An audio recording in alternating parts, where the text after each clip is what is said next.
ES Audio. From the Evening Standard in London, I'm Rachael Travers, and this is The Leader. Your home is supposed to be your safe place where you go and feel safe. You shut the door and you can relax, and we don't have that anymore. It's not actually safe. I have to put my son to bed every night in a flat that is flammable to the point that we have to have a person walking around and checking for fires 24/7. We are about to cancel our daughter early education because obviously we have to decide between that or service charge, as well as giving up to the plan of extending the family, because obviously that's going to be an extra cost as well. Recorded last year, those are the stories of just some of the people impacted by the ongoing building safety crisis.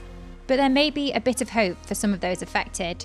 The government says developers must agree to a £4 billion plan to fix dangerous cladding on low-rise flats by early March, or risk new laws forcing them to act.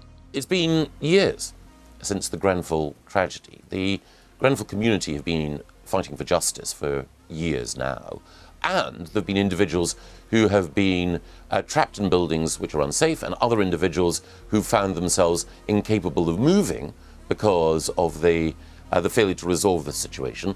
So I think that we all need to do everything we can to resolve this situation and to secure justice as quickly as possible. The Housing Secretary Michael Gove speaking on BBC Breakfast there. Rachael Burford is the Evening Standard's political reporter who's been covering the story. Michael Gove has written to housing builders and he's given them until March to agree a plan to protect these leaseholders who are trapped in these frankly unsellable homes because of flammable cladding on the outside. He's estimated it's going to cost $4 billion, and he wants house builders, developers to pay. And he said it's unfair for leaseholders to pay. Before this, they, were sort of trapped really in this limbo where they were facing these massive bills, sometimes, tens of thousands of pounds to make their homes safe. And it was through no fault of their own. So there has been a sort of, leaseholders kind of sort of tentatively pleased today that this, is finally, hopefully coming to an end for them.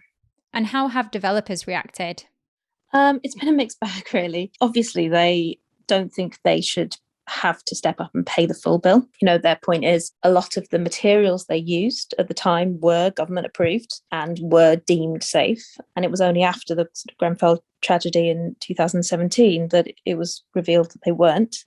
There were lots of people involved in building this building, people that made the cladding itself, local authorities, the government. So they are sort of saying it's not fair that this whole bill lands on us. And what has the reaction been like from campaigners and residents who live in affected buildings? Some are meeting with Michael Gove today, people from the End Our Cladding Scandal group. They're going to be meeting with the Housing Secretary today. And they've sort of said, we're cautiously optimistic. Obviously, this has been a long time for them. Grenfell happened in 2017, and that really brought to the forefront, this idea that there was thousands of people across the country living in unsafe homes. But this is a sort of step in the right direction, they've said, but the devil's in the detail. Leaseholders need protection in law and they need more protections. So there's a sort of they're cautiously optimistic, but, they realise they haven't quite got everything they want just yet.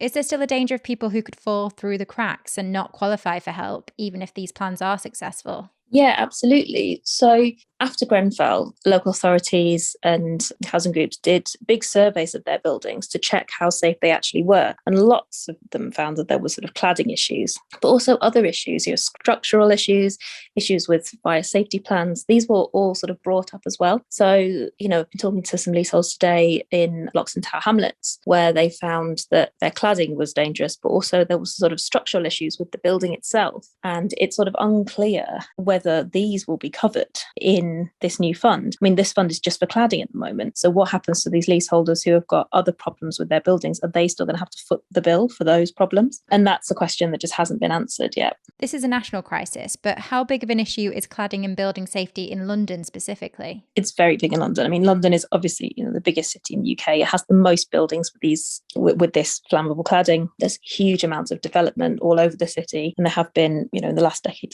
particularly. So there's more buildings in London affected than anywhere else, and new problems are coming to sort of light all the time as well. So, people that thought they were in safe buildings surveys have suddenly revealed they do actually have, dangerous cladding on them. So this is a big problem for London. And obviously London, there are more flats built than anywhere else as well. And finally, where do we go from here and what happens next? Well, I think we have to see what developers say, whether they sort of come up and say, OK, yes, we agree to this plan. I think, leaseholders have got a lot of discussion still to do with the government to find out what is going to be covered in this 4 billion and how it's actually going to work. And also when the work is going to be done. Because I know a lot of leaseholders at the moment are paying for things like waking watches in their buildings, and this is all adding to their leaseholder bills. Like, what is going to be covered with this fund? Is it just going to be repairs? Is it going to be all the costs they've had to foot after Grenfell and, before the repairs actually take place? I think the point is, it's been almost 5 years since Grenfell, and there are still thousands and thousands of people in these flats who have been told, look, your home is unsafe. They've been unable to sell it. Lives can change a lot in 5 years, and it's only now that they're kind of seeing a light at the end of the tunnel that maybe this will get sorted out soon. And that's it from The Leader. This podcast is back tomorrow at 4 p.m.